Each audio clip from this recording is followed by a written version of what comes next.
नमस्कार। स्वागत है आप सभी का फिर से हिंदी पाठशाला में। हमने पढ़ना शुरू किया था चिट्ठियों की अनूठी दुनिया पाठ 5 वसंत भाग 3 का। तो चलिए पढ़ते हैं आगे। पृष्ठ 24 पर हम आ चुके थे, अब पढ़ना शुरू करते हैं। पंडित जवाहरलाल नेहरू ने सन 1953 में सही ही कहा था, हजारों सालों तक संचार का साधन केवल हरकारे या फिर तेज घोड़े रहे हैं। कि बहुत वर्षों पूर्व इस तरह की व्यवस्था थी कि डाक सिस्टम हमारा नहीं था, पोस्टल सिस्टम नहीं था कि डाक के द्वारा हमारी चिट्ठियाँ यहाँ से वहाँ पहुँच जाए। उस समय रनर्स जो दौड़कर एक मैसेज, किसी का संदेश है, दूसरी जगह पर लेकर जाते थे या घोड़ों के माध्यम से वो पहुँचाए जाते थे। घोड़ों पर बैठकर घुड़सवार जाता था और संदेश पहुँचाता था। लेकिन उसके बाद धीरे धीरे जैसे जैसे प्रगति होती गई, इसमें बदलाव आता गया व्यवस्था में, सिस्टम में। उसके बाद पहिया यानी कि यातायात के साधनों का विकास हुआ, पर रेलवे और तार से भारी बदलाव आया। लेकिन जब हमारा रेल विभाग प्रगति पर आया और तार की जो व्यवस्था है टेलीग्राम की, उससे संदेश को शीघ्रता से पहुंचाने में बहुत सहायता मिली। तार ने रेलों से भी तेज गति से संवाद पहुंचाने का सिलसिला शुरू किया। अब टेलीफोन, वायरलेस और आगे रेडार दुनिया बदल रहा है, यानी धीरे धीरे तकनीक बढ़ती जा रही है और संदेश पहुंचाने का कार्य सरल और शीघ्र हो रहा है। पिछली शताब्दी में पत्र लेखन ने एक कला का रूप ले लिया। डाक व्यवस्था के सुधार के साथ पत्रों को सही दिशा देने के लिए विशेष प्रयास किए गए। अब की डाक व्यवस्था में कुछ और इम्प्रूवमेंट चाहिए, कुछ सुधार करना है, तो इसके लिए अनेक कोशिश की गई। पत्र संस्कृति विकसित करने के लिए स्कूली पाठ्यक्रमों में पत्र लेखन का विषय भी शामिल किया गया। कि जैसे जैसे तकनीक का विकास होता गया, लोग टेलीफोन के जरिए संदेश भेजने लगे और पत्र लेखन जो है वह थोड़ा कम होता गया। तो इस संस्कृति को, जो हमारी तरह से धरोहर है, इसके संरक्षण के लिए और इसके विकास के लिए स्कूलों में जो पाठ्यक्रम है, सिलेबस है, उसमें पत्र लेखन को अनिवार्य कर दिया गया, शामिल कर दिया गया। आप भी जब पढ़ते हैं, आपकी भी परीक्षा में पत्र लेखन का विषय होता है। भारत ही नहीं, दुनिया के कई देशों में ये प्रयास चले। सिर्फ भारत नहीं, अनेक देशों ने इसके महत्व को समझा और पाठ्यक्रम में पत्र लेखन को शामिल किया। और विश्व डाक संघ ने अपनी ओर से काफ़ी प्रयास किए। अब विश्व डाक संघ ने क्या क्या किया कि विश्व डाक संघ की ओर से 16 वर्ष से कम आयु वर्ग के बच्चों के लिए, जो 16 साल के थे उससे कम आयु वाले बच्चों के लिए पत्र लेखन प्रतियोगिताएं, कॉम्पिटिशन्स आयोजित करने का सिलसिला सन 1972 से शुरू किया। कि बच्चों में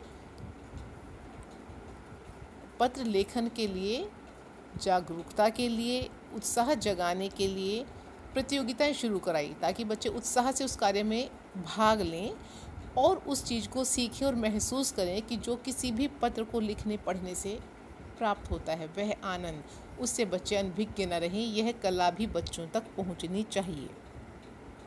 सन 1972 में यह कार्य शुरू किया गया था विश्व डाक संघ की ओर से।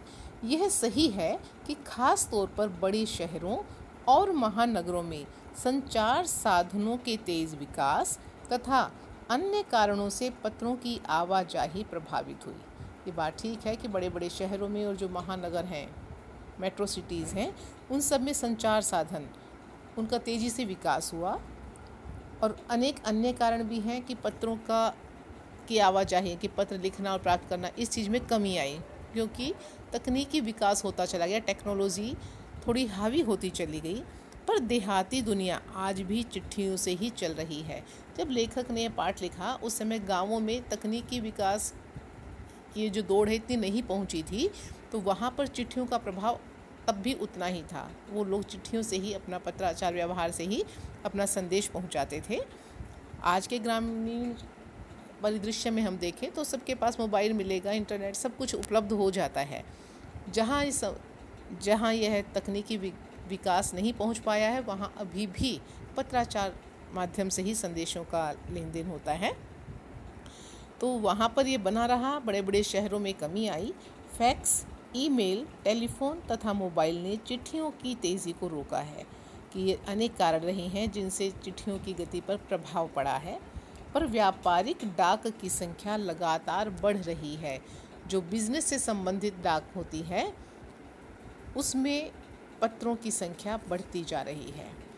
जहाँ तक पत्रों का सवाल है, अगर आप बारीकी से उसकी तह में जाएं, हम बहुत ध्यान से अगर विचार करें तो आपको ऐसा कोई नहीं मिलेगा जिसने कभी किसी को पत्र न लिखाया या न लिखवाया हो, या पत्रों का बेसब्री से जिसने इंतज़ार न किया हो।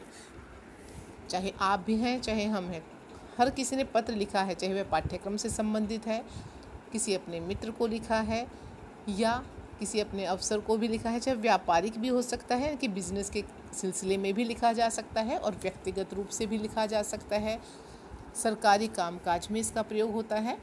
तो प्रायः सभी किसी न किसी रूप में पत्र से जुड़े हुए हैं।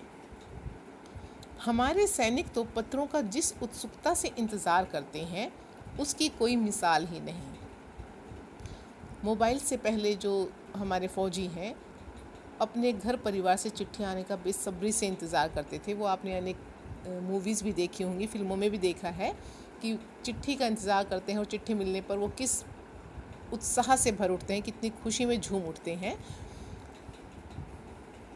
एक दौर था जब लोग पत्रों का महीनों इंतज़ार करते थे, पर अब वह बात नहीं। क्यों? क्योंकि अब तकनीकी विकास हो गया है, मोबाइल से तुरंत बात हो जाती है। परिवहन साधनों के विकास ने दूरी बहुत घटा दी है। परिवहन ट्रांसपोर्ट सिस्टम कि आने जाने के जो साधन हैं, यातायात के साधन हैं, वो विकसित हो गए हैं। तो पहले बैलगाड़ी से जाना है या पैदल जाना है तो बहुत समय लग जाता था कहीं भी जाने में। तो अब तो व्हीकल्स इतने हैं, यातायात का साधन इतने उपलब्ध हैं कि कुछ ही घंटों में व्यक्ति बहुत दूरी तक भी पहुंच जाता है। तो दूरी जो है इन्होंने घटा दी है। पहले लोगों के लिए संचार का इकलौता साधन चिट्ठी ही थी कि अपना संदेश पहुंचाना है तो मात्र चिट्ठी के द्वारा ही यह कार्य संपूर्ण होता था। पर आज और भी साधन विकसित हो चुके हैं, लेकिन आज अनेक ऐसे साधन हैं जिनके माध्यम से यह कार्य पूरा हो सकता है। तो आगे का हिस्सा अगली वीडियो में। आज के लिए इतना ही। धन्यवाद।